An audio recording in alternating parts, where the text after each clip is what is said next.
masyarakat udah nggak asing lagi nih dengan oncom. Tapi kita katanya baru dengar oncom hari ini. Iya, baru dengar oncom hari ini dan aku baru lihat nih oncom tuh ternyata seperti ini. Kebayangan aku tuh kalau oncom tuh yang bulet, terus yang ada biji-bijinya itu loh. Apa sih? Onde-onde ya tadi. Onde-onde. Tapi di rumah mama nggak pernah masak oncom berarti. Makanya ini baru baru tahu. Iya. Nah ini tuh emang makanan khas Sunda ternyata. Dan ini tadi aku sebenarnya mikir ini keju, tapi ternyata ini oncom yang Ini oncom, yang atas yang warnanya merah itu adalah jamur, bukan keju. Oh jamur. Jamur. Jamur apa ya dok ya ini ya? Nah biasanya mereka menggunakan jamur yang khusus pembuatan oncom, aspergillus ya. Jadi cara buatnya itu, oncom ini kok bisa seperti ini? Pasti pada bingung kan, ini oncom nih bahan dasarnya apa sih sebetulnya? Iya apa sih dok, ini tempe atau apa nih? Kedelai, atau kacang, apa roti jangan-jangan. Nah, jadi kalau zaman dulu, oncom ini dianggap sebagai makanan untuk masyarakat yang lebih rendah. Karena kandungan gizinya juga kurang baik. Loh kok bisa? Karena dibuatnya dari ampas pembuatan tahu. Jadi kita kan bikin kedelai, lalu kita bikin tahu. Nah sisa ampas tahu itulah dibikin menjadi oncom. Zaman dulu. Nah oleh karena itu dianggapnya makanan dengan gizi yang kurang bagus karena dapat ampasnya. Oh jadi karena ampas tahu, padahal kan tahu sendiri itu bagus untuk kesehatan tubuh kita ya dok ya? Betul, tapi kalau ampasnya artinya proteinnya semua sudah terambil di si tahu tadi. Oh tapi katanya ada yang bilang kalau ini termasuk, ada yang bilang oncom itu pernah, dia tuh termasuk fermentasi dari kacang tanah. Iya. Jadi sekarang ada juga? ada. Jadi oncom itu ada dua bahan dasarnya. Bisa dari kacang kedelai, bisa juga dari kacang tanah. Nah, kalau kacang kedelai biasanya oncom ini merah hasil atasnya. Seperti ini? Ini Iya, berarti ini kedelai? kedelai. Kalau kacang tanah warnanya menjadi lebih hitam. Nah, nanti kalau lihat ada oncom yang dasarnya menjadi hitam, itu adalah bahan dasarnya dari kacang tanah. Oke, tapi ngomong-ngomong nih dok, ini katanya masyarakat banyak yang percaya bahwa ini tuh oncom baik untuk mencegah dan mengatasi dan menjaga sistem pencernaan. Mitos atau fakta dok? Kalau sekarang jika dibuat dari bahan yang betul-betul jangan diambil ampas, maka ini adalah fakta. Oke, ini fakta ternyata. Ini adalah fakta ya. Lah kok bisa? Pasti pertanyaannya ya. Karena kandungan-kandungan dari kedelai, kalau dibuat murni dari kedelai, jadi jangan diambil ampasnya. Jadi murni dari kedelai, mereka bikin oncom, kedelai sendiri kandungan seratnya cukup bagus. Tapi ada nggak dok oncom yang memang terbuat dari kedelai itu? Ada. Oh ada, jadi bukan ampasnya? Ya, yang sekarang justru oncom ini banyak mereka bikin khusus memang dari bahan kedelai. Oke, tapi berarti bukan dari ampas tahu lagi Sudah dok? bukan dari ampas tahunya. Kalau yang bagus ya, yang memang oncom yang kualitasnya baik, ternyata mereka sekarang bikinnya sudah langsung dari bahan kedelainya. Nah dok, katanya tuh oncom ini juga mencegah untuk perut kita ini kembung dok. Itu fakta atau mitos? Ini sebetulnya mitos. Ya, jadi gini, oncom ini dia malah bisa bikin perut kita kembung. Tapi karena dengan proses fermentasi, dia menghasilkan satu zat namanya galaktosidase, ada enzim itu, nah dia bisa ikut mengurangi. Jadi rasa kembungnya ikut berkurang dengan produksi fermentasi dari zat itu. Tapi kalau dia mencegah tuh kan definisinya gini. Belum makan oncom udah sakit, udah kembung perutnya. Supaya saya nggak kembung maka saya makan oncom. Tidak. Tapi kalau dengan makan oncom, maka kondisi mengurangi kembung. Kalau misalnya kalian makan yang lain perutnya langsung kembung ya, misalnya makan tempe kok perut saya langsung kembung ya. Tapi kalau makan oncom perut saya kembungnya lebih berkurang, itu betul. Paham ya maksudnya ya. Tapi kalau dia mencegah atau mengobati itu tidak. Oh tidak berarti ya. Jadi ini adalah mitos. Nah dok, kalau misalnya kalau oncom sendiri ini fakta atau mitos selanjutnya nih ya dok ya.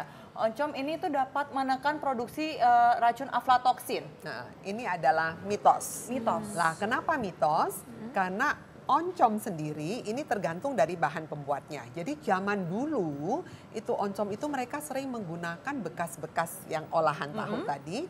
Kemudian terlalu lama, kemudian malah aflatoksinnya tumbuh di situ. Oh justru malah bisa ikut menimbulkan aflatoksin. Makanya sekarang kita lebih cenderung tidak menggunakan ampas-ampas seperti itu. Kita langsung menggunakan kedelai atau menggunakan kacang tanah. Oke dok, tapi kalau untuk racun aflatoksin sendiri ini tuh penyebabnya apa sih kalau dalam tubuh kita?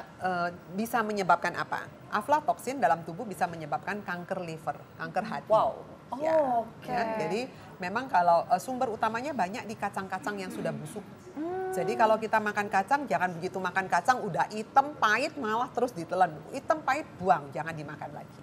Jadi kalau makan kacang-kacangan, cari kacang yang bagus. Cuman kalau misalnya dijual di pasar nih sekarang banyak yang sudah dari kacang-kacangan ya dok, Ya, oncomnya. iya betul. Jadi langsung dari kedelai atau langsung dari kacang tanah. Oke. Udah jarang ya yang dari Sudah, ampas ya. ya. Dok, kalau fakta mitos selanjutnya nih, oncom itu merupakan sumber gizi dan energi bagi tubuh. Ya, kalau dibuatnya dari bahan tempe, betul dia menjadi sumber gizi untuk tubuh kita ya. Jadi jangan dari Jadi ampas. bisa dua-duanya gitu. Ya, jadi gini. Fakta ini, Dok? Ini fakta. Ya, Oke. karena dalam 100 gram oncom, kalau dia terbuat betul dari kedelai murni atau dari kacang murni, maka dia mengandung kira-kira 187 kalori. Jadi cukup bagus dan proteinnya juga cukup tinggi, kira-kira 13 sampai 14 gram. Oh, Ya, cukup bagus. proteinnya tinggi berarti ya? Ya, Tapi kalau kalau dia untuk dibuat karbohidratnya itu. nih dok, kalau biar buat cewek-cewek. Ada nggak dok? Pasti ada karbohidrat, lemaknya cuma 6 Oh. gram, sisanya adalah karbohidrat. Oh sisanya ada karbo. Ya, tapi kan nggak mungkin kita makan oncom satu batang ini dimakanin Iya. kabeh. Oh ya enggak Ya, dok. kan hanya buat campuran makanan, kan Oh, menjadi salah satu lauk buat makanan kita Iya, sehari-hari. betul. Ya. Oke, berikut nih dok, mitos atau fakta bahwa oncom bisa mengurangi kolesterol dalam tubuh dok. Ya, gini, saya cerita dulu ya. Ini bisa menjadi satu mitos. Tergantung oncomnya dimakan apa. Kalau Anda makan oncomnya seperti ini, pastinya tidak. Mitos berarti ya, dok, Ini ya? adalah mitos. Jadi memang ada penelitian pada tikus bahwa oncom tikus yang dikasih makan oncom ternyata kolesterolnya turun. Tapi penelitian pada manusia belum. Kenapa? Karena manusia kalau makan oncom kan tidak mungkin dimakan mentah seperti ini, pasti Iya. diolah, Iya. digoreng, dibikin seperti ini, goreng lagi kan. Jadi nanti teman-temannya bukan oncomnya sendiri, tapi teman-temannya Teman-temannya yang- minyaknya, Oke. kemudian tepungnya dan bumbu-bumbu segalanya itulah yang ikut menaikkan kolesterol. Oke, kalau untuk Oke. masyarakat yang kolesterolnya tinggi tapi masih ingin konsumsi oncom nih dok, ini baiknya diolahnya seperti apa kalau Sebaiknya jangan diolah dengan minyak yang terlalu banyak. Jadi jangan dimakan dengan cara digoreng seperti ini. Jadi dibikin seperti campuran tadi, lihat nggak? Dimasak dengan lenca. Nanti dikasih daun kemangi. Jadi usahakan untuk lebih banyak menggunakan seratnya. Nah itu pasti akan menurunkan kolesterol. Oke, mitos atau fakta selanjutnya nih dok, katanya kalau oncom ini dapat mencegah trombosis dan juga kematian mendadak karena adanya penyumbatan dalam pembuluh darah dok. Ini adalah mitos. Oh, Ya, mitos. karena oncom ini tidak punya efek sebagai antikoagulan.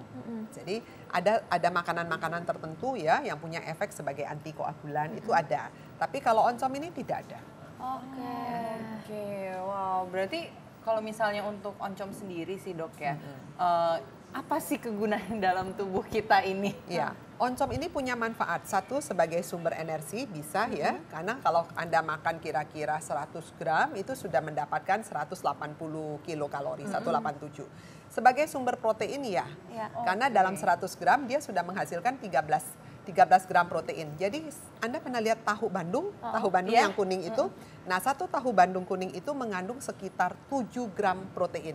Oke. Ya, nah kalau dia bisa menghasilkan kira-kira 13, artinya setara dengan 2 potong tahu. Lah kok bisa? Karena bahan dasarnya sama, dibuat dari kedelai. Oke. Jadi bisa digunakan sebagai sumber protein. Jadi sebagai tambahan lauk, kalau kita nganjurkan orang makan, kalau makan harus gimana sih dok? Kita selalu bilang gizi yang lengkap dan seimbang. Gizi lengkap seimbang itu apa? Harus ada nasinya atau ada karbohidratnya. Kemudian ada sumber protein. Nah sumber protein itu kan ada 2. Ada yang dari hewan dan dari nabati. Iya. Maka salah satu yang bisa diambil sebagai alternatif pengganti adalah oncom. Untuk Ini dari sumber nabati ya, dok, ya? Nabatinya. Oke. Ya. Kalau ngomong-ngomong soal kandungan nih dok, katanya oncom ini mengandung fosfor. Ya. Dan fosfor ini kan kita tahu bahwa dia berguna untuk pertumbuhan tulang. Ini mitos atau fakta nih Ini dok? fakta. Oh, ini fakta. Ya, jadi memang oncom ini dia kaya akan fosfor. Jadi memang bagus sekali untuk tulang, ya. Oke, ini terakhir nih dok, untuk masyarakat yang ingin konsumsi oncom, ini sebaiknya seberapa apa? banyak sih setiap hari dan seperti apa nih ngolahnya dok? Ya, oke. Jadi oncom ini kalau kita ingin konsumsi, pertama-tama harus bersihkan dulu oncomnya ya. Kita yakinkan bahwa bahan dasarnya bukan dari ampas tadi. Jadi kita beli oncom yang betul-betul dibuat dari kedelai atau dari kacang tanah ya. Setelah itu diolah, jangan terlalu banyak menggunakan minyak seperti ini. Oke. Jadi diolahnya seperti tadi ada contohnya saya lihat dimasak dengan sayur lenca atau dipepes ya. Jadi tambahkanlah beberapa macam ornamen serat di dalamnya. Jadi lenca itu kaya akan serat. Kemudian daun kemangi kaya akan serat ya. Terus nanti bisa dimakannya dengan sayur lalap, daun singkong, daun pepaya. Wah, itu enak sekali. Dan Ini dibersihkan makanan ya, khas. Dok ya? Itu Sunda banget ya, Sunda Dok. banget ya, dan itu pasti akan bagus. Jadi kolesterolnya turun, vitaminnya kita dapat karena makan kan tidak hanya satu, jadi harus digabung beberapa. Oke. Nah, kalau misalnya untuk nih pemirsa yang belum tahu, apa sih bedanya kalau kita bisa lihat dari luar? Mana bedanya yang oncom yang terbuat dari biji-bijian sama yang terbuat dari ampas? Kita nggak bisa lihat pasti ya, biasanya kita lihat dalamnya nih. Kalau Dalamnya, misalnya boleh dipotek dikit ya? ya? Boleh lah, ini aja udah gopel-gopel toh, bentuknya nggak mulus toh. Nah, kalau misalnya dia dibuat dari ampas, biasanya dia hancur sekali di dalamnya, sudah tidak ada partikel, Nah, ada ini- balik kedelainya. Ini termasuk ampas Nah, atau? ini dari kok panas ya masih ya. Nah, ini masih ada ampasnya nih. Jadi Ini masih ya, ampas ini ya, Dok, Ini ya? ampas, ini Dok. masih ampas ya. Belum Kalau biji-bijian. belum Kalau biji-bijian seperti apa Pasti nih, Dok? ada bentuk seperti tempe. Pernah lihat tempe Oh, nggak? ya? Ya, Oh, ada oke. buntel-buntelnya di Iya. dalamnya ya. Nah, itu yang paling baik sebetulnya. Kalau gitu. Nah, pemirsa Hidup Sehat, terima kasih dokter. Terima kasih, terima kasih. Dok. Sekarang Nah, udah kita tahu